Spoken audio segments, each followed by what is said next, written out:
Cuán firme cimiento se ha dado a la fe de Dios en su eterna palabra de amor. Con el propósito de compartir con usted todo el consejo de Dios, le presentamos A través de la Biblia, un análisis de la Biblia, libro por libro, que nos ayudará al crecimiento de la vida espiritual. Estos estudios fueron diseñados por el Dr. J. Vernon McGee, destacado maestro y expositor de la Biblia. Le invito a que nos acompañe en este fascinante recorrido de A través de la Biblia. Cuán firme cimiento la palabra de Dios. Me da mucho gusto saludarles otra vez. Les habla Lemuel y estamos listos para empezar nuestro recorrido bíblico de la jornada de hoy. Y lo haremos en el libro de los Hechos, capítulo 15, versos 3 hasta el 18 inclusive. Tenga su Biblia abierta, Hechos 15, 3 hasta el 18. Vamos a encomendarnos en las buenas manos de Dios. Señor, guíanos al estudiar hoy tu santa palabra, que tu Espíritu Santo nos guíe a toda verdad. Oramos en el nombre de Jesús, Señor y Salvador de nuestras vidas, en quien confiamos, aguardamos y esperamos para el presente y el futuro. En el nombre de Jesús. Amén. Continuamos estudiando hoy el capítulo 15 de los Hechos de los Apóstoles. Y en nuestro programa anterior estábamos hablando del concilio que se había convocado en Jerusalén para considerar el gran punto de la ley contra la gracia o la ley contra la libertad. Y dijimos también que la palabra evangelio se usa en dos sentidos. Y vimos que en primer lugar tenemos hechos que son categóricamente fundamentales y esenciales. Esos hechos son la muerte, la sepultura y la resurrección de Jesucristo. Ese es el evangelio. Y decíamos que el segundo sentido de la palabra evangelio tiene que ver con la interpretación de los hechos. Esta interpretación es la verdad fundamental tratada en la epístola a los Gálatas. Y esta fue también la parte esencial en este primer concilio en Jerusalén. Por eso el Evangelio también depende de este hecho que el apóstol Pablo declara en su carta a los Gálatas, capítulo 3, versículo 22, donde leemos: «Mas la Escritura lo encerró todo bajo pecado, para que la promesa que es por la fe en Jesucristo fuese dada a los creyentes». Ahora, ¿qué debe hacer uno? Pues nada más y nada menos que creer. Y otra vez en la misma carta a los Gálatas, capítulo 2, versículos 15 y 16, dice el apóstol Pablo: «Nosotros, judíos de nacimiento, y no pecadores de entre los gentiles, sabiendo que el hombre no es justificado por las obras de la ley, sino por la fe de Jesucristo, nosotros también hemos creído en Jesucristo para ser justificados por la fe de Cristo, y no por las obras de la ley, por cuanto por las obras de la ley nadie será justificado». Es importante ver que los judaizantes de aquel entonces eran diferentes a los de la teología liberal de hoy en día. Alguien que acepta la teología liberal niega la veracidad de los hechos del Evangelio. Niega la resurrección física de Cristo. Ahora, entre los que aceptan ese punto de vista, hay algunos que hasta dicen que Jesucristo es solamente un mito, que nunca vivió, ni murió, ni mucho menos que haya resucitado. En aquellos tiempos no negaban los hechos del Evangelio. Simplemente había demasiados testigos presenciales para poder negarlo. Pero no, los judaizantes no dudaban ni negaban los hechos del Evangelio. Dudaban la interpretación de esos hechos. Ahora, ¿qué hizo Cristo por usted en la cruz, amigo oyente? ¿Es suficiente para salvarle a usted la obra de Cristo? ¿Necesita usted cumplir algún otro rito o hacer algo más para ser salvo? ¿Es necesario cumplir la ley? Estas eran las preguntas básicas que trataron. La pregunta fundamental que se trató fue la relación personal del creyente con Jesucristo. Bien, volviendo ahora al capítulo 15 de los Hechos, vamos a acompañar a Pablo y a Bernabé hasta Jerusalén. Leamos los versículos 3 y 4 de este capítulo 15 de los Hechos. Ellos, pues, habiendo sido encaminados por la iglesia, pasaron por Fenicia y Samaria, contando la conversión de los gentiles, y causaban gran gozo a todos los hermanos. Y llegados a Jerusalén, fueron recibidos por la iglesia y los apóstoles y los ancianos, y refirieron todas las cosas que Dios había hecho con ellos. Pablo y Bernabé dan su informe a la iglesia en Jerusalén, así como también lo habían dado en la iglesia de Antioquía. Les informan de cómo han predicado el Evangelio a hombres y mujeres por todas partes del país de Galacia, y que muchos de estos hombres habían aceptado a Cristo. Les contaron que los gentiles que aceptaban el Evangelio no eran colocados bajo la ley mosaica, sino que simplemente confiaban en Cristo, y debido a su fe eran salvos. Ahora observe usted lo que ocurre aquí en el versículo 5. Pero algunos de la secta de los fariseos que habían creído, se levantaron diciendo, es necesario circuncidarlos y mandarles que guarden la ley de Moisés. Ahora estos eran creyentes, pero todavía persistían en que era necesario guardar la ley. Querían añadirle algo al Evangelio. Y amigo oyente, cuando quiera que se le añada algo al Evangelio, ya no es el Evangelio, sino una religión, un conjunto de ritos. Luego ya no se tiene el Evangelio de Jesucristo.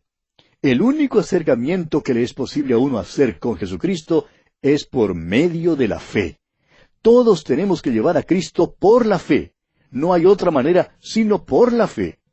Dios no nos dejará venir a Cristo de otra manera. El mismo Señor Jesucristo dijo allá en Juan 14:6, yo soy el camino y la verdad y la vida. Nadie viene al Padre sino por mí. Incluye en esta declaración a todo el mundo. Hay una sola pregunta que Dios hará al mundo perdido, y esta pregunta es, ¿qué hiciste con mi hijo, quien murió por ti? Dios no va a preguntar, ¿te portaste bien? ¿O asististe a la iglesia? ¿O cumpliste este rito o aquella ceremonia? No, amigo oyente. El punto clave es lo que usted, amigo oyente, haga con el Hijo de Dios. ¿Acepta usted al Hijo de Dios, quien murió por usted y quien resucitó? ¿Pone usted su confianza en Él? La respuesta a esta pregunta determina su destino eterno. Dice el Señor, nadie viene al Padre sino por mí. Este es el punto que se discutía allí en el concilio en Jerusalén. Ahora el versículo 6 del capítulo 15 de los Hechos dice, y se reunieron los apóstoles y los ancianos para conocer de este asunto. Consideremos ahora la decisión del concilio. Los apóstoles y ancianos se habían reunido y hubo mucha discusión ese día. Disputaron violentamente. Es necesario que se haga ahora una decisión y Simón Pedro es el primero en expresarse en cuanto a este asunto. Dice el versículo 7, y después de mucha discusión, Pedro se levantó y les dijo, varones hermanos, vosotros sabéis cómo ya hace algún tiempo que Dios escogió que los gentiles oyesen por mi boca la palabra del Evangelio y creyesen. Ahora no creemos que esta fuera la primera vez que Pedro habló aquí en este concilio. Si se hubiera quedado callado todo ese tiempo de discusión, no habría actuado conforme a su carácter. Opinamos que ya había dado su opinión antes de esto. Pero ahora da un resumen en cuanto a este asunto. Recuerde que esta no es una nueva decisión para Pedro. Él ya había declarado lo mismo en la hora de la conversión de Cornelio. Pedro mismo había sido escandalizado antes de comprender la verdad de aquella situación. Se le había dado la misión de entrar en el hogar de un gentil y predicar el Evangelio a un gentil, a un hombre incircunciso que no seguía el sistema mosaico y que comía carne de cerdo. El resultado fue que aquel gentil fue salvo, aunque no guardaba la ley. Creemos que los miembros de este concilio estaban dispuestos a escuchar a Pedro porque él era el judío de judíos, es decir, muy estricto. Todos sabían que Pedro siempre se mantenía lo más cerca posible al sistema mosaico. Por tanto, podemos asumir que si Pedro hablaba, le escucharían. Pues bien, Pedro comienza testificando que los gentiles habían escuchado el Evangelio de su propia boca y que habían creído. Ahora, ¿significó esto que eran salvos de veras? Pedro declara que sí, que han sido salvos por medio de la gracia de Dios. Pedro mismo tuvo que aprender que la salvación no depende de lo que uno come o no come, que si come carne de cerdo o no la come. La salvación no depende de guardar el día de reposo, ni de observar el domingo, ni de observar cualquier otro día de la semana. La salvación es por gracia, por medio de la fe. Somos libres para escoger lo que queramos hacer en cuanto a estas cosas. Tenemos libertad con respecto a esto. Y en los versículos 8 y 9 de este capítulo 15 de los Hechos, el apóstol Pedro dice, «Y Dios, que conoce los corazones, les dio testimonio, dándoles el Espíritu Santo, lo mismo que a nosotros. Y ninguna diferencia hizo entre nosotros y ellos, purificando por la fe sus corazones». Pedro había testificado en cuanto al hecho de que después que les comunicó a Cornelio y a los que estaban con él los hechos del Evangelio, ellos creyeron y fueron salvos. Esto fue evidente porque el Espíritu Santo vino sobre ellos, así como había venido sobre los apóstoles y sobre los creyentes judíos en Jerusalén. Amigo oyente, este es el único camino de salvación. Es por medio de la fe. Uno no puede hacer nada para merecer la salvación. Jesucristo lo hizo todo por usted hace ya más de 2000 años. Todo lo que Dios pide que usted haga es que acepte a su Hijo, quien murió por usted. Ahora continúa Pedro hablando en el versículo 10 de este capítulo 15 de los Hechos, y dice, «Ahora pues, ¿por qué tentáis a Dios, poniendo sobre la cerviz de los discípulos un yugo que ni nuestros padres ni nosotros hemos podido llevar?» Simón Pedro reconoce aquí algo que es de suma importancia. Dice que ni ellos ni sus padres guardaron la ley. Dios nunca ha salvado a nadie por haber guardado la ley. ¿Y sabe por qué no, amigo oyente? Porque nunca ha habido alguien que la haya guardado. Dios salva sobre una sola base, mediante la muerte y la resurrección del Señor Jesucristo. Antes de los tiempos de Cristo, los hombres traían a Dios un sacrificio. Traían ese sacrificio por la fe. Abel entendió que el corderito nunca podría quitar el pecado. Entendió que el corderito era solo un símbolo de lo que Dios le había contado a su madre. Había dicho que la simiente de la mujer vendría y heriría la cabeza de la serpiente allá en el capítulo 3 de Génesis, versículo 15. Y Abel creyó eso, es decir, le creyó a Dios. Por tanto, Simón Pedro dice que en verdad debemos reconocer que no podemos guardar la ley. ¿No ve usted, amigo oyente, que no hay nada que haga más hipócrita a un hombre que esta pretensión de que uno esté viviendo en un nivel tan alto que está complaciendo a Dios? Es inútil que uno finja que vive según el Sermón del Monte. Es inútil fingir que está guardando la ley. Es hipócrita fingir que pueda ser tan bueno que le sea posible hacer lo que a ningún otro le ha sido posible hacer. Si estamos hablando a alguien que haga esto, ojalá nos fuera posible mirarle cara a cara y preguntarle, ¿por qué persiste en fingir así? ¿Por qué no reconoce que es un pecador perdido? ¿Por qué no confiesa que usted no está agradando a Dios? ¿Por qué no viene a Dios como pecador que es, viniendo con fe y confiando en Cristo como su Salvador personal? Le aseguramos, amigo oyente, que Dios le recibirá a usted. Cristo mismo dijo allá en el Evangelio según San Juan, capítulo 6, versículo 37, «Y al que a mí viene, no le echo fuera». Fue de esa manera como yo también llegué al Señor. Todos los que se han salvado, que jamás yo haya conocido, han sido salvados acudiendo a Jesucristo de esa misma manera. Saulo de Tarso vino así. El eunuco etíope así llegó. Todos los que han llegado a Cristo han venido por medio de la fe. Y bien, continúa Pedro hablando en el versículo 11 de este capítulo 15 de los Hechos y dice, «Antes creemos que por la gracia del Señor Jesús seremos salvos de igual modo que ellos». Simón Pedro lo declara muy bien. Dice que los judíos serán salvados exactamente como son salvados los gentiles. Pedro se había salvado porque confiaba en Cristo. Era salvo por la gracia de Dios. Declara Pedro que había sido salvo de la misma manera en que era salvado un gentil. ¿Cuán importante es esto, amigo oyente? Y observe usted lo que ocurre aquí en el versículo 12 de este capítulo 15 de los Hechos. Entonces toda la multitud calló, y oyeron a Bernabé y a Pablo, que contaban cuán grandes señales y maravillas había hecho Dios por medio de ellos entre los gentiles. ¿Qué historia tenían que contar? Les fue posible contar de los milagros resultantes de sus dones con señales. Podrían contar acerca del apedreamiento de Pablo y de cómo Dios le había levantado. Sin embargo, estamos seguros que sus dones y sus experiencias no constituyeron el centro de atención en sus historias. Las experiencias vienen y se van. Dirigieron sus corazones y mentes hacia la persona de Jesucristo.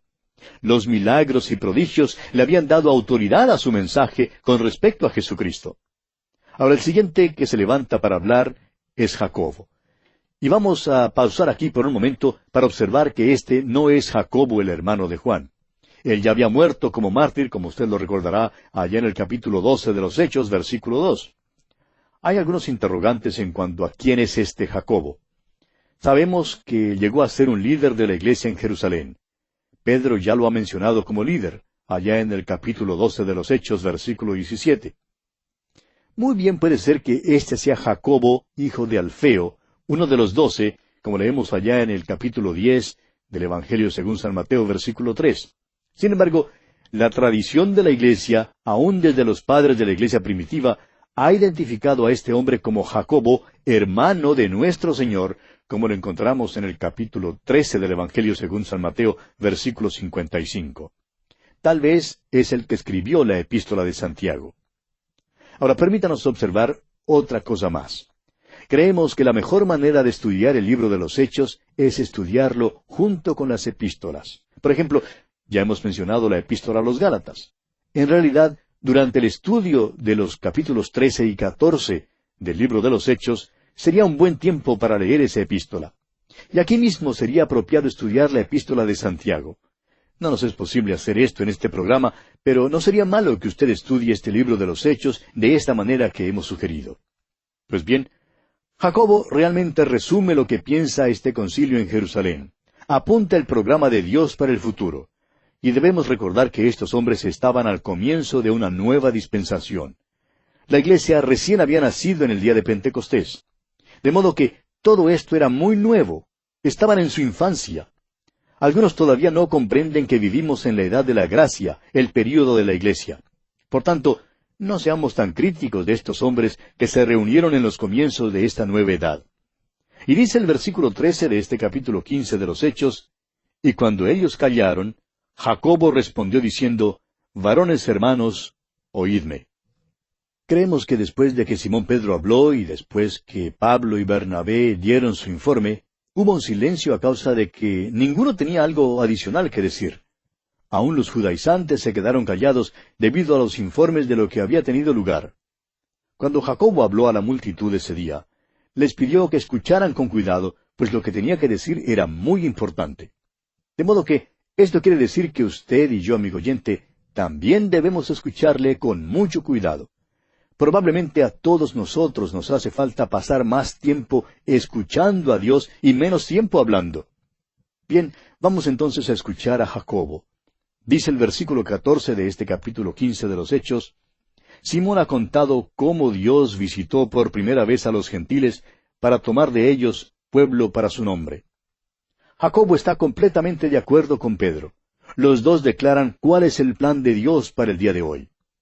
¿Está salvando Dios al mundo entero? No. ¿Está estableciendo Dios su reino? No. Bueno, entonces, ¿qué es lo que hace Dios hoy? Está visitando a los gentiles para tomar de ellos pueblo para su nombre, amigo oyente.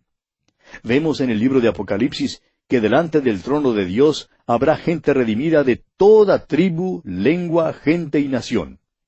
La palabra de Dios saldrá al mundo.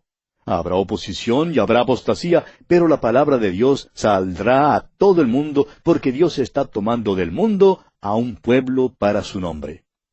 Es por eso mismo que estamos tan ansiosos de proclamar la palabra de Dios. Toda la palabra de Dios para todo el mundo. Ahora mismo hay gente de todo color, de todo clima, de toda condición, de toda raza y prácticamente de toda nación que escucha este programa. Gracias a Dios que podemos usar este medio para proclamar la palabra de Dios. Entonces, ¿qué hace Dios con esa palabra? Está tomando de los que la oyen un pueblo para su nombre. Ahora, no todos creen la palabra de Dios. Algunos le vuelven la espalda. Pero de los que oyen, Dios está tomando pueblo para su nombre. Y subraye usted esta frase en su Biblia, repítala muchas veces. Dios está visitando a los gentiles para tomar de ellos pueblo para su nombre. Otra vez, Dios está visitando a los gentiles para tomar de ellos pueblo para su nombre. Es por eso que damos muchas gracias a Dios que nos ha dado esta oportunidad de hablar con los hombres acerca de la salvación que se halla en el Señor Jesucristo y de enseñarles la palabra de Dios. Bien, continúa pues Jacobo hablando y dice en el versículo 15, y con esto concuerdan las palabras de los profetas como está escrito. Ahora, ¿creía usted que esta nueva edad fuera algo que en alguna manera fuese contraria al Antiguo Testamento? Bueno, no lo es. La palabra de los profetas está de acuerdo con esto. Y continúa Jacobo hablando y dice, después de esto. Ahora, Jacobo empieza a citar a un profeta, el profeta Amós, allá en el capítulo 9, versículos 11 y 12, y dice, después de esto, lo cual, en la profecía de Amós dice, en aquel día. ¿Qué significa esto? ¿Después de qué? Después de que Dios tome un pueblo para su nombre. Después de que tome un pueblo de entre los gentiles. Después que Dios quite a la iglesia de este mundo. Después de eso, cuando lleguen a ser parte de la iglesia y hayan sido tomados del mundo, el día vendrá cuando Dios quitará a su iglesia del mundo.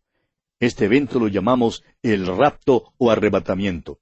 Es el próximo evento en la agenda de Dios. Después de esto, significa pues, después que Dios haya quitado a su iglesia. Y continúa Jacobo hablando y citando al profeta Amós, y dice en el versículo 16 de este capítulo 15 de los Hechos, después de esto volveré y reedificaré el tabernáculo de David que está caído, y repararé sus ruinas, y lo volveré a levantar. El tabernáculo de David está caído. No hay duda alguna de eso. No hay nadie en ninguna parte que pretenda ser del linaje de David.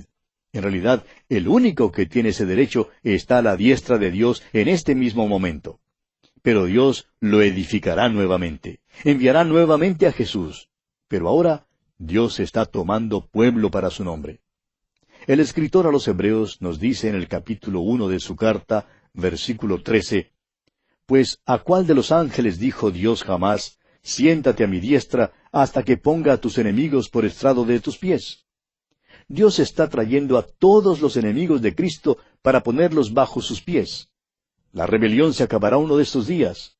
Hasta aquel día, cuando envíe nuevamente a Jesús, la palabra de Dios se seguirá promulgando a mucha gente.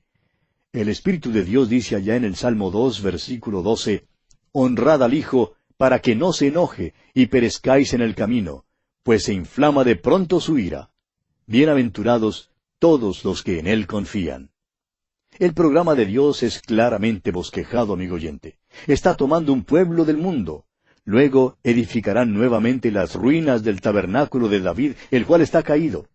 El único que tiene derecho alguno a eso es el Señor Jesucristo. Y continúa Jacobo citando al profeta Amós en el versículo 17 de este capítulo 15 de los Hechos, y dice, para que el resto de los hombres busque al Señor, y todos los gentiles sobre los cuales es invocado mi nombre. Hoy en día, Dios está tomando pueblo para su nombre, repetimos. Sin embargo, la hora viene cuando habrá un gran retorno a Dios. Esto pasará después de que la iglesia haya sido quitada de este mundo. Estos son los que entrarán en el reino. El resto de los hombres que buscan al Señor. Y todos los gentiles sobre los cuales es invocado mi nombre, como se menciona aquí, volverán al Señor. Este luego será el tercer paso en el programa de Dios. Y concluye Jacobo de citar al profeta Amós, y dice aquí en el versículo 18, dice el Señor que hace conocer todo esto desde tiempos antiguos. Y vamos a dejar aquí por hoy, amigo oyente, porque nuestro tiempo ha tocado ya a su fin. Continuaremos Dios mediante en nuestro próximo programa. Hasta entonces, pues, que Dios le bendiga ricamente. Lamentablemente el tiempo se nos ha terminado. ¿Qué le ha parecido el programa? Nos gustaría saber cómo le ayudó. En pocos segundos más le daré la dirección para que nos escriba. Usted puede escuchar, a través de la Biblia, de lunes a viernes, en esta emisora y en este mismo horario. Será un grato placer poder enviarle las notas y bosquejos de este programa. Estos libritos, sin costo para usted, le ayudarán a seguir paso por paso los estudios en cada libro de la Biblia. Su apoyo a este programa es muy importante para que podamos continuar día tras día con estos estudios bíblicos por radio. Pedimos su apoyo en oración y con sus ofrendas y donaciones para que podamos continuar en esta emisora.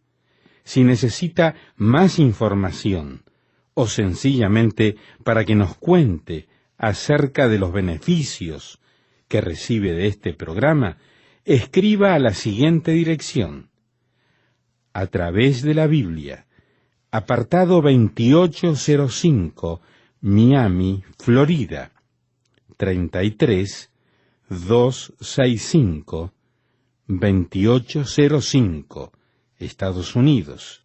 Repito, programa A través de la Biblia, apartado 2805, Miami, Florida, 33265, 2805, Estados Unidos. Por correo electrónico, escriba a atv@transmundial.org. Telefónicamente puede llamarnos ahora mismo gratuitamente al siguiente número: 1-800-880-5339. 1-800-880-5339. Amigo y amiga, nos tenemos que despedir ya mismo. Pido a Dios que le bendiga. Este programa es producido bajo los auspicios de Radio Transmundial. Todo lo pagó Cristo, quien por mí libremente derramó su sangre carmesí.